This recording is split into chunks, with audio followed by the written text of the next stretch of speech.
Fala, meus queridos, a paz do Senhor Jesus, como é que vocês estão? Eu desejo que todos estejam bem, para a honra e glória do Senhor Jesus Cristo. Olha nós aqui de novo, dando continuidade ao nosso estudo, agora aqui no capítulo 5, do livro de Gênesis. Vamos aí para o 5º capítulo, já abordamos do 1º ao 4º, então hoje nós vamos abordar o capítulo 5º do livro de Gênesis.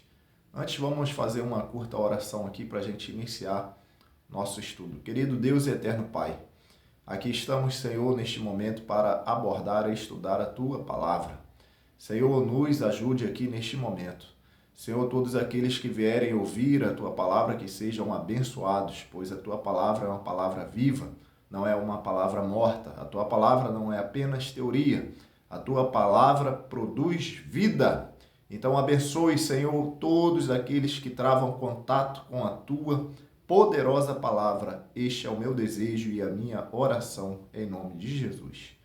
Queridos, envie esse vídeo aí para pelo menos uma pessoa. Nos ajude aí a compartilhar a maravilhosa palavra de Deus. Você estará me ajudando também compartilhando esse vídeo, além de ajudar a pessoa ali que vai ser abençoada através da palavra de Deus. Não somos nós que abençoamos, mas é o nosso próprio Deus, por meio da sua palavra, abençoa o ser humano. Vamos dar continuidade aqui, eu vou ler aqui o primeiro versículo, que diz assim: este é o livro das gerações de Adão. Iniciando aqui os nossos comentários, observe que esse curto texto que nós lemos fala das gerações de Adão. Então, o livro, esse capítulo, vai abordar ali sobre a descendência de Adão. E eu já faço uma reflexão aqui. Como está a nossa descendência? O que é que nós estamos transferindo para esta geração? O que é que nós estamos transferindo para a nossa descendência, para a nossa juventude, para esses jovens que estão aí nesse mundo? O que é que nós estamos passando para eles? Qual é a referência que nós estamos deixando para esta nova geração? Você já pensou nisso? Como é que eu posso ser um instrumento de Deus para abençoar a geração futura? Essa geração, a nova geração que já está aí, esse pessoal aí dos 18 anos, de 20 anos. Como é que eu posso abençoar?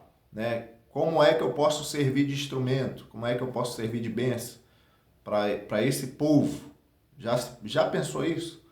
Será que quando eu vou conversar com alguém, será que eu tenho algo interessante para passar? O que é que eu estou deixando para a geração? Eu tenho que me perguntar, será que eu só converso bobeira? Será que eu só converso besteira? Será que as minhas palavras são só besteirada o tempo todo? Será que eu estou focado apenas em falar da vida do outro, e falar mal ainda por cima, falar dos erros? Será que eu estou focado só nisso? Será que eu estou transferindo apenas isso, só o que não presta? Então isso é uma reflexão que nós devemos fazer. Ou será que eu sirvo realmente de instrumento de Deus para passar coisas boas, coisas frutíferas, coisas que valem a pena serem ensinadas e serem aprendidas? Eu tenho que fazer essa reflexão. Como é que nós estamos nos comportando? O que é que nós estamos deixando para essa geração? Então você vê ali que os descendentes de Noé teve também descendentes prósperos. Teve uma linhagem ali também que não teve ali uma trajetória muito boa, mas também Noé teve descendentes prósperos. E aí fica esse ensinamento, essa reflexão para nós de como nós estamos servindo a essa geração aí. No versículo 2, diz aqui: macho e fêmea os criou e os abençoou e chamou o seu nome Adão no dia em que foram criados. Observe aqui que Deus criou o homem, criou a mulher e os abençoou. Está vendo que o texto diz isso? E os abençoou. Então Deus criou, esses dois gêneros, gênero masculino, gênero feminino, o homem e a mulher, e Deus os abençoou, tá? A bênção de Deus está com você, está sobre você. Quanto mais você se aproxima de Deus, mais o Senhor te abençoa. É verdade que todo ser humano é abençoado por Deus, independente de servir a Deus ou não. Mesmo aquela pessoa que não acredita em Deus, ou que não serve a Deus, ou que fala mal de Deus, ou que venha xingar a Deus, mesmo assim ela é abençoada, porque o sol está raiando para ela. A chuva está caindo aí de forma que venha trazer os alimentos para nós, e essa pessoa também é abençoada. As bênçãos de Deus também alcançam essas pessoas. Então, as bênçãos de Deus alcançam todas as pessoas, todos os habitantes do planeta Terra. Só que há uma diferença. Quanto mais o homem se aproxima de Deus, quanto mais o homem obedece à vontade de Deus, mais este homem é abençoado. Quanto mais ele se aproxima, mais bênçãos de Deus ele vai ter. Então fica aí também essa reflexão aqui para nós, né, que está aí no versículo 2. E agora nós vamos também falar aqui sobre o seguinte. Observe que nesse versículo, Deus chamou Adão, né? O nome Adão. Nós seremos um dia chamados por Deus. Sabia disso? Pelo nome? Seremos chamados. Ou seremos chamados para o juízo final, ou seremos chamados para o tribunal de Cristo. Uma das duas situações nós seremos chamados. Aqueles que serviram ao Senhor e obedeceram a sua palavra serão chamados para o tribunal de Cristo, para serem recompensados por suas boas obras. Aqueles que desobedeceram e não aceitaram Jesus como seu único Salvador serão chamados para o juízo final. Isso aqui é a palavra de Deus, não tem para onde fugir. A pessoa acreditando ou não. E nós estamos aqui para falar da palavra, não para julgar ninguém, mas para falar da palavra. Estas pessoas que não servem a Jesus, ou serão chamados para o tribunal, aqueles que servem, ou os que não servem serão chamados para ali o juízo final, e aí uma prestação de contas, onde a pessoa receberá uma sentença que será condenação eterna.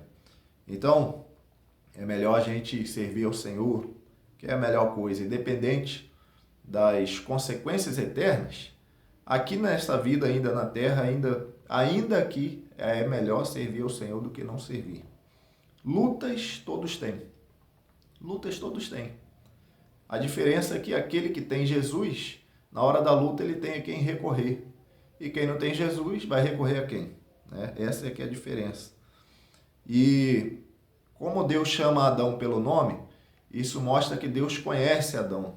E Deus conhece você, Deus conhece as tuas fraquezas, as tuas limitações, as tuas dificuldades. Ele conhece e Ele está aí para te ajudar. De vez em quando a gente enfrenta momentos difíceis, mas o Senhor, Ele tem uma vitória para mim, Ele tem uma vitória para você. O Senhor tem vitória para os seus filhos. Anima-te, alegra-te, porque as lutas vêm, as dificuldades vêm, mas tem vitória para o povo de Deus. Então alegre-se. Esse momento aí de dificuldade, ele é passageiro. Ele é passageiro. No versículo 24, diz assim: andou Enoque com Deus e não se viu mais, porquanto Deus para si o tomou. Então Enoque foi tirado desta terra. E aqui eu faço um comentário. Deus tirou Enoque daqui. Isso nos mostra que a vida do ser humano, ela não é aqui. Ela não é aqui. Na verdade, Deus tem um outro lugar melhor do que isso aqui para nós. Melhor do que isso aqui. Deus tem. Enoque, ele é retirado da terra. Deus o levou para si. Deus o transportou para outro lugar bem melhor do que a terra. E assim ele fará com a igreja dele, ou seja, com o povo que serve a ele. Nós não somos daqui. Deus tem um lugar melhor para nós. Então, essa retirada de Enoque da terra representa também que Enoque não é daqui, tem um outro lugar melhor para ele. Isso vai acontecer conosco, aqueles que servem ao Senhor, né, vão desfrutar dessa bênção maravilhosa e inimaginável. Tem coisas tão belas, preparadas para os que servem ao Senhor, que são inimagináveis. A nossa mente não tem essa capacidade nem sequer de imaginar, de tão belas e preciosas que são as coisas que estão preparadas para os que servem ao Senhor. E você vê aí que Enoque ele teve relativamente uma vida curta, uma vida curta. É claro que ele viveu mais de 300 anos ainda aqui nessa terra, mas ele tem uma vida relativamente curta, que eu digo que ele foi retirado. Só que ele foi para morar com Deus, foi para se aproximar de Deus. E às vezes fica uma dúvida. Será que é melhor ter uma vida longa ou será que é melhor, né, ir morar com Deus? Né? Qual que é o melhor? Às vezes, né, a gente tem um ente querido que partiu e fica aquela dor na gente. Mas será que essa pessoa não está melhor do que nós? Já parou para pensar nisso? Se o Senhor a recolheu, será que essa pessoa hoje ela não está bem mais feliz do que nós aqui nessa terra? Minha vontade é ir morar com o Senhor. É claro que também a gente sente vontade de realizar sonhos aqui, mas a gente tem essa vontade também. E Paulo teve essa dúvida, né? Se ele não sabia o que ele queria, o que era melhor, se era ficar aqui, pregar a palavra, alcançar vidas, ou se era ir morar com o Senhor Jesus Cristo. Essa dúvida aí fica no servo de Deus, né? Porque o servo de Deus, ele sabe que as coisas que estão preparadas são muito melhores do que as coisas aqui desta terra. Queridos, olha só, falamos aí da morada, né, que Enoque foi trasladado aí, e você vê também que Enoque ele foi retirado da terra antes do dilúvio. Né? O dilúvio ele é anunciado aí no capítulo 7 de Gênesis, e Enoque ele é tirado no capítulo 5 de Gênesis. Então, antes de uma catástrofe mundial, Enoque ele é retirado. E assim o Senhor fará com a sua igreja. O Senhor arrebatará a sua igreja antes da tribulação. Isso aí é uma representação. E também não é coincidência não, porque João, ele foi arrebatado em espírito aos céus, né, antes que iniciasse a tribulação. Isso aí está em Apocalipse, né, no capítulo 4. A tribulação começa no capítulo 6 e João ele é arrebatado no capítulo 4, no quarto capítulo de Apocalipse, versículo 2. Então você pode observar que a palavra de Deus está nos mostrando que antes da catástrofe, Deus retira os seus servos. E assim acontecerá na tribulação. Isso aqui é um evento escatológico. As pessoas que conhecem aí vão entender o que eu estou falando. Você pode observar também na ocasião lá de Ló, antes que a cidade fosse destruída, o Senhor retira o seu servo antes da destruição. Então são tudo símbolos, né, do que Deus fará futuramente por ocasião do arrebatamento. Você vê aí Matusalém, né, tendo uma vida longa. Matusalém aí é um dos descendentes, né, de Noé. E você vê aí, de Noé não, perdão, tá? É de Adão, tá? Perdão, de Noé não, de Adão, descendente de Adão. E aí você vê que Matusalém tem uma vida longa. Aí conforme eu falei aqui, né, Enoque ele é retirado antes e fica ali um ensinamento para nós. Um tem uma vida longa aqui na terra, o outro é retirado, mas vai morar com Deus. E fica aquela dúvida lá que Paulo ficou nessa dúvida, não sabia o que ele queria, porque as duas coisas para ele eram boas, né? As duas coisas para ele eram boas. E Mais um versículo aqui que é o 29. O 29, deixe-me ler aqui. E chamou o seu nome Noé, dizendo: Este nos consolará acerca de nossas obras e do trabalho de nossas mãos, por causa da terra que o Senhor amaldiçoou. Então aqui é Lameque, né, o pai de Noé, falando, né, por ocasião do nascimento de Noé, Lameque está proferindo estas palavras. Vou repetir, ó. E chamou o seu nome Noé, dizendo, ó, Este nos consolará. Vou ler o 28, só para você entender, ó. E viveu Lameque 182 anos e gerou um filho. E chamou o seu nome Noé, dizendo, Este nos consolará acerca de nossas obras e do trabalho de nossas mãos. Olha só, então, o pai de Noé já está proferindo, né, palavras de bênçãos por ocasião do nascimento de Noé. E aqui está incutido aí um ensinamento precioso. Olha as palavras que o pai de Noé está lançando sobre o filho. Palavras de bênção, palavras de vida, palavras de vitória, não é palavras de derrota, não são palavras de maldição, são palavras de bênção. Este nos consolará acerca das nossas obras, do nosso trabalho, tá? Olha só, este nos consolará. Está falando aqui para Noé, quando Noé nasceu. O que é nós pais? O que nós pais estamos falando para nossos filhos? Como é que você trata o seu filho? Quais são as palavras que você profere para os seus filhos?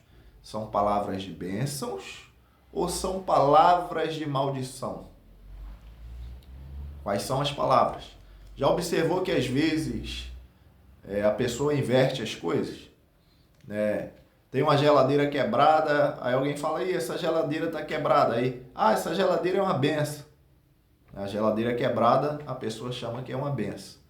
Aí, quando tem uma pessoa ou uma criança, essa criança não presta, essa criança é levada, não vale nada, essa criança não vale nada. A geladeira quebrada, ela é uma benção. Aí a criança, porque fez uma arte, ela não é uma benção. Ela é quase que uma maldição. Só falta falar que é uma maldição. Ela não presta. Então, olha como as pessoas invertem. Uma geladeira quebrada não é uma benção. A geladeira está quebrada, não serve para nada. Se não serve para nada, está quebrada. Agora, o que eu estou querendo dizer, não é nem sobre a geladeira que eu usei como exemplo. É sobre o tratamento que a gente dá para as pessoas. São as palavras que a gente lança sobre as pessoas, sobre os filhos, sobre a família, sobre a parentela. Que tipo de palavras? Você já observou que o ser humano ele tem um senso de observação apuradíssimo para apurar os erros. Os erros, o ser humano, ele consegue observar rapidamente. E ele gosta, o ser humano gosta, a pessoa gosta de comentar os erros dos outros. Os erros. Tem muita gente que gosta de comentar os erros. Agora, as bênçãos. Quando você faz uma coisa aí que é uma bênção, surge um comentário ou outro, um ou outro que comenta alguma coisa. Agora faz uma coisa errada, para você ver o burburinho que vai dar, o comentário que vai dar. Então nós temos que refletir nisso. Que tipo de palavras nós estamos lançando? Olha aqui o pai de Noé. Este nos consolará, por causa da maldição que Deus lançou sobre os homens, que naquela época o pecado estava em nível colossal. E Deus estava amaldiçoando a humanidade. E o pai de Noé fala, este nos consolará. Este nos consolará. Tá? Observe isso aí. Observe isso aí. Então fica aí esse ensinamento para a gente proferir palavras de bênção, tá? Existe aqui também uma palavra aí de livramento, tá? Que Deus deu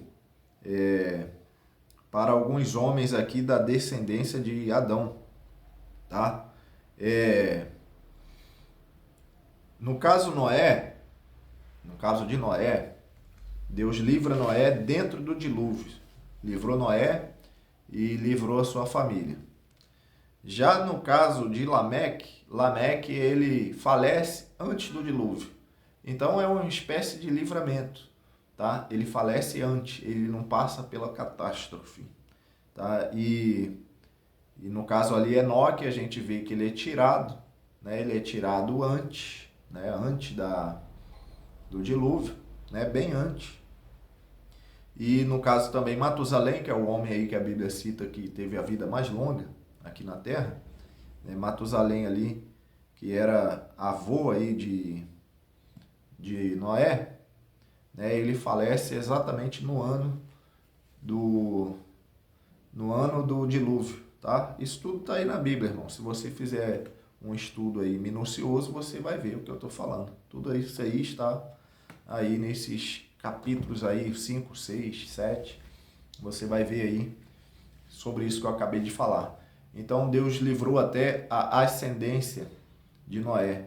Deus usou Noé para livrar a sua família e assim preservar a humanidade, e também livra os pais, né? No caso ali, pai, avô e até o bisavô de Noé do dilúvio, tá?